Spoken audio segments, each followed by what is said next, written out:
evidentemente en sus giras por todo el país, particularmente, la gente le pregunta por la realidad nacional y este es un pensador muy profundo de lo que nos sucede cotidianamente y hemos hablado por radio sobre todo Sí. esto y ni hablar del disparate de Bonafini, que se escapó de la justicia, que es una prófuga, en fin, que el juez no se animó a tomar una decisión que correspondía en este caso y seguramente viniendo a Rafaela habrá pensado sobre esa situación que tiene que ver con estos hechos francamente llamativos.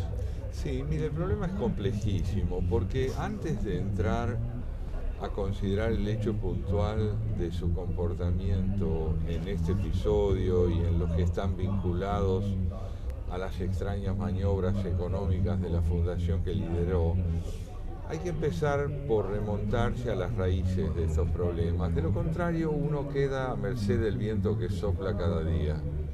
Y el pensamiento no puede apropiarse del sentido de los hechos. Entonces yo le diría lo siguiente. Yo he luchado toda mi vida contra la concepción de la violencia como un recurso político.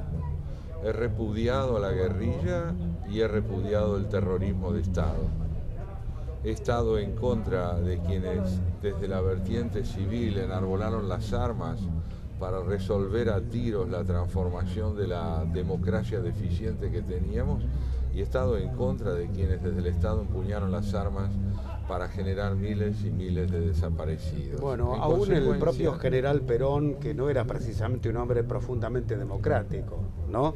Decía, un crimen es un crimen, venga de donde venga. muy bien, en consecuencia, como esto es así, lo primero que debemos reconocer en el caso de Bonafini es el extraordinario coraje con que las madres de Plaza de Mayo supieron demandar por la aparición de sus hijos en los años en que nadie lo hacía, pidiendo que hubiese ley donde no la había y que hubiese transparencia donde faltaba. Fueron las madres en aquel momento de los años 70 un ejemplo de coraje y de reivindicación de la vigencia de la ley donde la ley faltaba.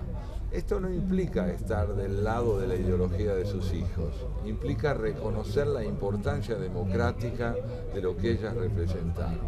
Ahora, partiendo de esta convicción, analizar la conducta reciente de Eve de Bonafini es descubrir que aquella mujer que representó también a la ley, a la Constitución y el coraje extraordinario de las madres, es hoy la vocera de un proyecto totalitario de poder donde ella entiende por ley y por democracia la realización de la supremacía del poder político por sobre la vida constitucional. El tema es grave cuando además de esta postura de Eve, naturalmente polémica por cierto, y que un gran porcentaje de la sociedad rechaza, hay un grupo, casi diría fundamentalista, en sus alrededores, que además son legisladores y que se acercan y de alguna manera se aprovechan de esa figura casi intocable, ¿verdad? Entonces se pertrechan allí tratando de que la justicia no llegue y como ejemplo es realmente dramático para la sociedad argentina. Porque yo, ciudadano común, digo, bueno, y aquí en más ningún juez me puede detener. No hay duda, lo que usted describe está muy bien planteado porque evidencia hasta qué punto la presunción de esta gente es que se llama dictadura y se llama represión a todo lo que implica la vigencia de la ley en términos democráticos republicanos.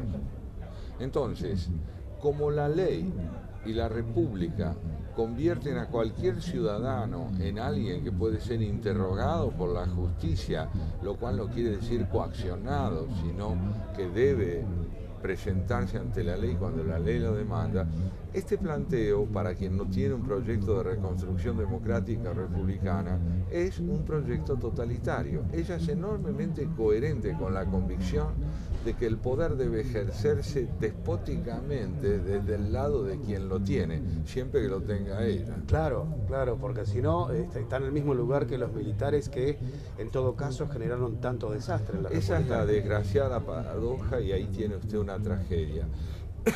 Quien mejor combatió el autoritarismo quien mejor combatió la arbitrariedad de la ley puesta al servicio del poder es hoy vocera de todo aquello contra lo que luchó. ¿Por qué cree que aquellos que la acompañan están tan cerrados en esa posición cuando debieran en todo caso decirle, Eve, hasta aquí llegamos? Bueno, yo tengo la impresión, ante todo, de que no se trata de una mayoría. De hecho, quienes representan esta postura son la parte minoritaria de un movimiento que perdió las elecciones. Pero por otro lado, si se trata de responder a la pregunta de por qué se abroquelan en torno a ella con esta intransigencia, la respuesta no puede ser otra que esta, me parece a mí. Donde hay ideología entendida como despliegue de principios intransigentes, no puede haber sino dos posturas en relación a las figuras del poder, o la descalificación o la idealización. La finalidad de la idealización es mostrar que los dirigentes a los que se aprecia no pueden ser cuestionados por nada ni por nadie, que la identidad con que se cuenta es una identidad no vulnerable por ninguna discusión ni ninguna polémica, y que lo que se representa son valores absolutos y no valores que se someten a la consideración del debate y del intercambio de ideas. Estamos delante de posturas fuertemente totalitarias. Y el totalitarismo, esto lo explica muy bien la psicología más que la filosofía, sirve para fortalecer identidades muy frágiles. Claro, el caso de Venezuela es evidentemente emblemático en nuestra América Latina, ¿verdad?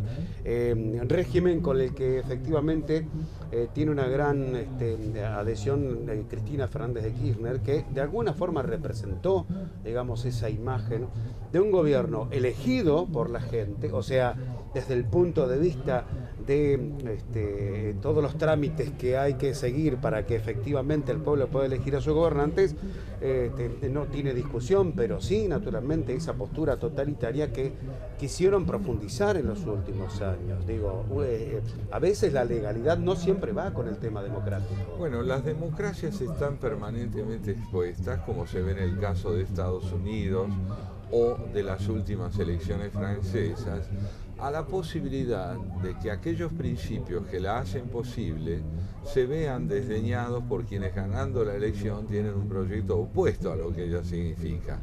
De modo muy general, se puede decir que todas las democracias occidentales en el presente son democracias debilitadas, que han perdido no solo credibilidad en sus propios pueblos, en buena medida, sino además que han perdido capacidad de generar líderes que reorienten la energía de esos sistemas debilitados. Hoy estamos protagonizando la Tercera Guerra Mundial, cuya configuración naturalmente no es la usual ni es la que se conoce habitualmente. Pero en el marco de esa guerra es que uno puede advertir las fragilidades de Occidente. Claro. Y dentro de eso tenemos que considerar lo siguiente. Mientras las democracias occidentales desarrolladas luchan contra su propia fragilidad, nosotros estamos tratando de reconstruir una democracia republicana sobre las ruinas a que ha llevado el país el desarrollo de un populismo nefasto. Seguro, y uno tiene la sensación, después del paso de los años, de que hace 4 décadas se está discutiendo exactamente lo mismo. La Argentina es un país que está enfermo de monotonía. Sí, ¿no? Y siempre se habla de, bueno, no hay que de olvidar el pasado. El tema es que nos quedamos a vivir en él, ¿verdad? Sí. Un país que no logra renovar su repertorio problemático, es decir, el repertorio de problemas que tiene que enfrentar, es un país enfermo. Y Argentina sigue siendo, por ahora, un país que está más cerca del siglo XIX que del XXI. ¿Hay alguna posibilidad de salida? Digo, en términos más o menos perentorios. Bueno, las cuestiones políticas han cambiado, el pueblo ha elegido un nuevo presidente que tiene otra visión, un poco más tolerante, pero algunos pueden decir, bueno, esto es, lo suele decir José Luis Esper, ¿no?, que habla mucho de economía, diciendo este es el kirchnerismo con buenos modales. Sí, yo le diría que hay posibilidades de transformar a mediano y largo plazo una cultura cívica y política que ha estancado al país en el pasado. Pero nada de lo que es fundamental se puede llevar a cabo en una semana. La Argentina es un país convaleciente, tiene que permanecer en esa convalecencia tratando de reponerse. Tenemos un gobierno que está impulsando el retorno a la vida constitucional. Tenemos un gobierno que está tratando de reconciliar el desarrollo con la justicia social y que comete errores todavía muy serios como los tarifazos, que comete desmesuras que a veces no contemplan la impotencia de un pueblo sin recursos económicos en buena medida a merced de la inflación o la pobreza, y que tiene que aprender a manejarse en la consideración del dolor y de la impotencia económica de mucha gente, no solo con recursos asistenciales, sino con una capacidad gradual de ir imponiendo lo que es indispensable. Bueno, lo indispensable es la educación y estamos lejos de eso. Sí, la educación es decisiva. La educación solo puede ser el resultado de una transformación de los valores cívicos de una sociedad. Fíjese, se ha dado una disociación muy profunda entre idoneidad tecnológica y educación cívica. Usted es un hombre cercano al campo, este es un centro campesino. Nosotros podemos decir que la capacitación tecnológica en el mundo agropecuario es de primer nivel. Claro. No obstante, hay una disociación todavía muy honda entre esa capacitación y la conciencia cívica. Una cosa es demandar esa conciencia cívica, requerirla, y otra es tenerla. El campo no puede desarrollar solo una conciencia cívica. El campo no puede pedir solo el reconocimiento de aquello que puede aportar. Si el país no se transforma, el campo se fragmenta. Bueno, ¿es optimista pese a esta realidad tan dramática o preocupante que describimos? Mire, yo prefiero otra categoría. Creo que el optimismo y el pesimismo son idénticos. Los dos apuestan en que algún día algo va a cambiar. El optimismo, algo va a cambiar, o a lo mismo que decir no va a cambiar nada. Los dos saben lo que va a ocurrir. Claro. Pero yo soy un hombre esperanzado, es decir, advierto en el presente matices que me impiden cerrar el diagnóstico sobre el país en una única lectura. Veo matices positivos, veo un lastre todavía muy pesado y veo hombres y mujeres decididos a transformar al país, enfrentados hoy con una transparencia más clara que nunca a quienes homologan el pasado a una revolución. Claro. Hay un tema interesante ya para el cierre que tiene que ver con, en todo caso, una apreciación dialéctica. Muchos candidatos, funcionarios, inclusive mucha gente que he entrevistado, suelen caer en esta frase de tenemos un país rico. Y yo suelo decir, no es un país rico, es un país con recursos, que es totalmente diferente a la riqueza. Muy bien, coincido enteramente con usted. Mire, ¿qué significa heredar?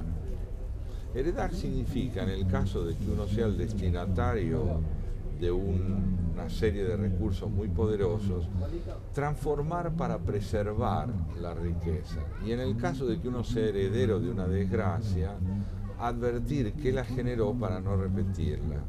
Argentina tiene por delante esas dos responsabilidades: no perder los recursos potenciales que la pueden llevar al desarrollo y entender muy bien, pero muy bien y muy despacio y muy a fondo por qué fracasó. Gracias por su visita, un privilegio para nosotros. Muchas gracias. Lo estaremos presentando en un ratito nada más aquí en el predio de la Rural. Gracias, Santiago. Gracias, muy amable. Muy amable.